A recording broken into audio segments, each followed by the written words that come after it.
Hello everyone, welcome back to my channel. My name is Lisa and you're watching Growing on Vancouver Island. Today is another very warm day in the Pacific Northwest. I just finished my morning swim at our local river with my garden supervisor. And before I get too hot, I thought I would show you how I go about watering my garden. So let's take a look at all the different ways I water my garden.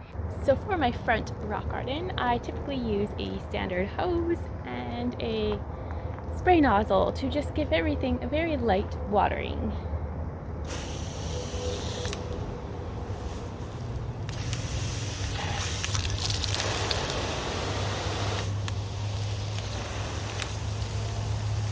For longer distances, I prefer using this spray here. And for shorter distances, I like to use this spray here to give plants a bit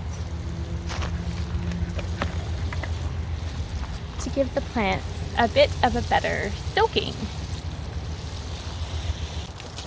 Here we are in my backyard now, and we are going to water my fruit trees.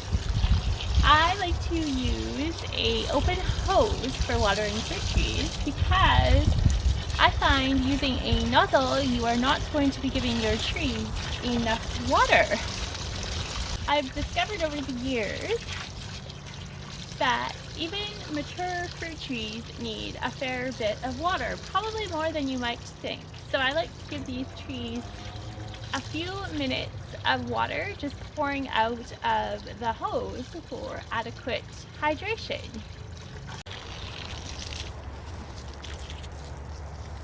Here we are beside one of my many blueberry bushes, and I treat the blueberry bushes the same way I treat my fruit trees, except I actually give them even more water than my fruit trees, because the number one thing blueberry bushes need, in my experience, is water. As long as you have acidic soil for growing them, that's your first thing, but if you don't give them enough water, your blueberries won't be very good. They'll be dry and shriveled, so I like to put the hose on full blast for a few minutes right into the, I can show you, the planting hole of the blueberries. Here we are up in my vegetable garden, and I water my vegetable garden using 3 different methods. The first method is just using a hose and putting my thumb over the nozzle, and that really gets the plants pretty thoroughly wet. But the most effective method that I use is actually my soaker hose. Let me show you. So here is my hose, and I am going to connect it to my soaker hose grid. I'm not sure if the camera can actually see this. I'm trying to show you, but you may need some adjusting. All connected to the soaker hose, so let me turn it on and show you what it does. So here is my soaker hose in the garden that is starting to water the garden. I'll try to give you a close-up of the hose. So the water slowly seeps out of the hose over time and does a pretty effective job of watering the areas where the soaker hose is. The only issue I have with my soaker hose isn't really an issue at all. It is just that I have it in a grid system in the garden, and in order to utilize my space most effectively, I like to plant things that are not right on the pathway of the soaker hose. A lot of times they go between all the spaces, and although the soaker hose does a pretty good job of soaking right into the ground, and it does get a little bit of distance further from the hose itself, it doesn't get too far from the hose itself. And in the background you see I have the supervisor who has started his morning squash leaf picking. Yes, I'm talking to you. So my number one favorite way to water in the garden, which I find very therapeutic, is actually to do hand watering with a watering can. And I don't just water, I love to mix my watering can with a couple of fertilizers. And these fertilizers are from my favorite fertilizer company that I've ever used or discovered. And this is not a sponsored video. I do not work with them. I hope one day, maybe in the future, I will. But for now, this fertilizer is called For now, this fertilizer is from a company called Reindeer's Natural Plant Foods, located on Vancouver Island in the Cowichan Valley. And my favorite fertilizer of all time is a seaweed extract fertilizer. It is pure, water soluble, and one of the best things you can give your plants. I give this to every plant in my garden. I could give this to them every single day and they will never get burned by it. It is the best fertilizer. It has no odor. I don't know if you can see it. I'm going to show you with a spoon. So this is what it looks like. It's very gorgeous. It actually looks like dark black, finely ground. I want to say coffee, but coffee wouldn't even be that fine. And it is just beautiful. There is no odor at all, and the plants go crazy for this stuff. So I literally put about a tablespoon into a watering can this size, and I fill it with water. If I'm wanting to be a little bit more generous with my plants and encourage more flowers, this fertilizer, also from Reindeer Plant Foods, you probably can't see it, I just got the label soaking wet, is called micronized soft rock phosphate. It is water soluble. I have used rock phosphate that is not water soluble, and with that you just scratch it into the soil, but this you actually dissolve in a watering can, just like my seaweed extract. And I will show you what it looks like. It's a different color, but pretty finely ground. I don't know if the camera's focusing.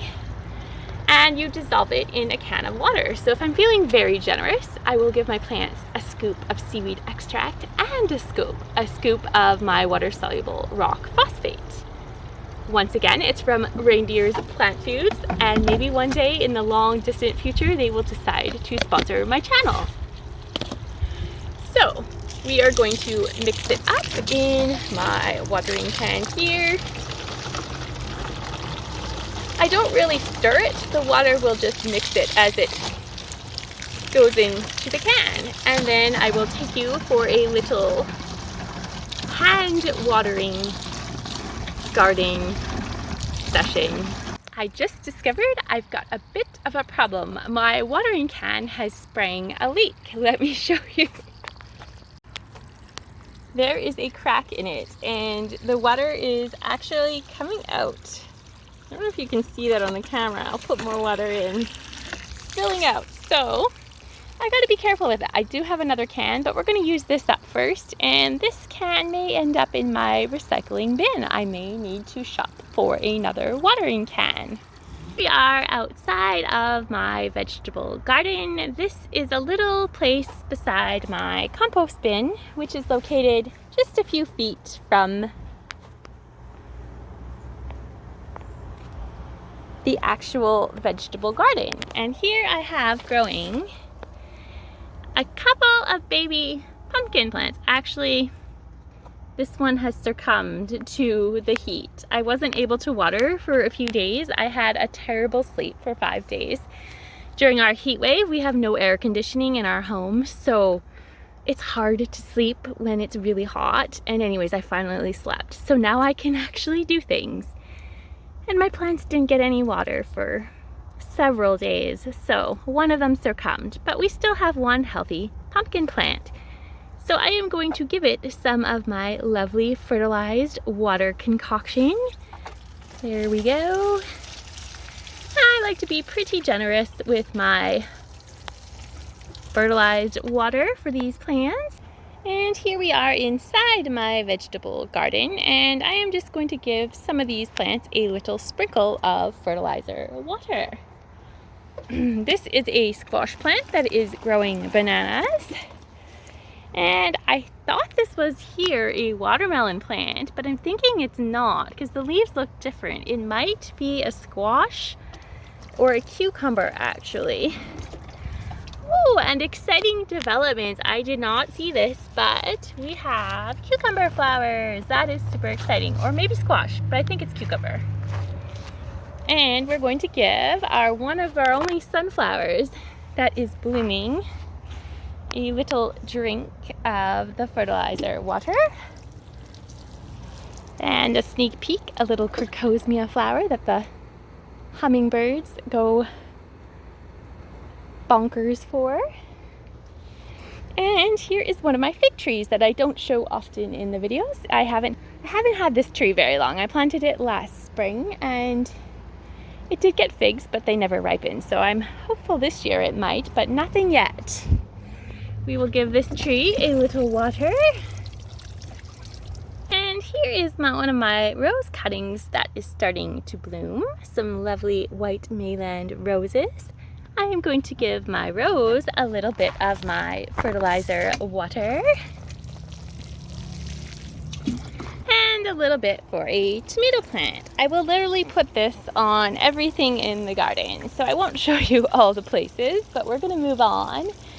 And I am going to show you one of the methods I use to water my containers. And here we are on my front balcony, and I'm going to show you how I refill my Amazon watering spikes. I bought these spikes on Amazon. Let me show you what they look like first. Here is one of my Amazon watering spikes. It actually still has water in it. It didn't really need refilling, but I wanted to show you how I use them in this video. So here is one of my corn planters looking pretty good. And these watering spikes that I got on Amazon have changed my whole way that I can do container gardening, because I work 12-hour shifts, and if I'm not home to water, everything dies. Like, look at this. These are my beans that I don't have any Amazon spikes for yet. I did order some, but they haven't come, and these poor plants might be dead by the time they come. So 12-hour shifts is not good for container plants if you don't have a watering system in place. But here we have my watering spikes and my healthy and lush corn plant right here. So these spikes I bought on Amazon when I was looking for a solution to my watering problem, and I have nothing but good things to say about them.